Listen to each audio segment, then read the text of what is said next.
Hey everyone! Welcome back to the channel. Today we're tackling a question that's been on everyone's mind. Will Indian IT companies actually survive? There was a time when India's IT sector was the golden goose of the economy. Every kid dreamed of joining TCS or Infosys, thinking their life would be set forever. But in 2026, the reality is shockingly different. Today, we're going to break down exactly what happened. Why are stocks crashing? Why are companies laying off thousands of employees? And most importantly, what does this mean for the future of Indian IT? Let's start with the numbers, because they tell a brutal story. TCS, Tata Consultancy Services, India's largest IT company. Over the past 2 years, TCS stock has crashed by 32%. Not a small dip, a massive 32% decline. But it's not just TCS. Infosys is down 17%. Wipro is down 13%. HCL Technologies is hitting 52-week lows.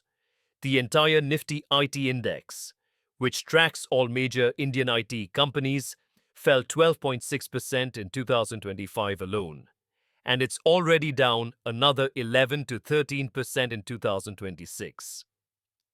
Let me put this in perspective.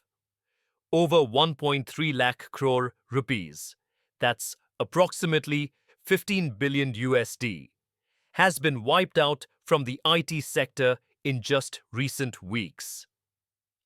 But here's the most shocking part. These stocks are falling despite the companies having normal earnings. Their financial results aren't terrible. So why is the market punishing them so severely? The answer is simple. The market is pricing in a future problem. Now let's talk about what's happening to actual employees. And this is where things get really concerning. TCS has laid off 26,000 employees in a single fiscal year. That's not a small restructuring. That's a massive purge. Infosys cut 11,000 jobs. And this isn't isolated to just these two companies. The entire sector is experiencing a hiring freeze. Here's a statistic that will shock you. India's top 5 IT companies added just 17 new employees in the first 9 months of the 2025-26 financial year. 17. For context, these companies collectively employ over 1.5 million people. So they're essentially not hiring at all. But it gets worse. The employees who are still there are leaving. Attrition rates are through the roof. Wipro has a 14.2% attrition rate. LTIMindtree is at 13.8%. HCL Tech is at 12.4%. This means 1 out of every 7 or 8 employees is leaving these companies. And this isn't just happening in India. Global capability centers, these are offices that multinational companies set up in India, have cut over 500 to 6,000 jobs in 2025 alone. Companies like Technicolor, Ford, and Fidelity are all reducing their India operations. If you think the job losses are bad, wait until you hear about what's happening to salaries. A fresh graduate joining TCS or Infosys today gets paid 3 to 3.1 lakh rupees per year. That's approximately $3,600 to $3,700 USD annually. And here's the kicker. This is the same salary that was offered in 2014-15. That's over a decade ago. No growth whatsoever. But for experienced professionals, it's even worse. Mid-level and senior engineers have seen 40% salary cuts. Engineers who were earning $50,000 a year are now being offered $30,000. Some are taking even steeper cuts just to keep their jobs. Here's another shocking statistic.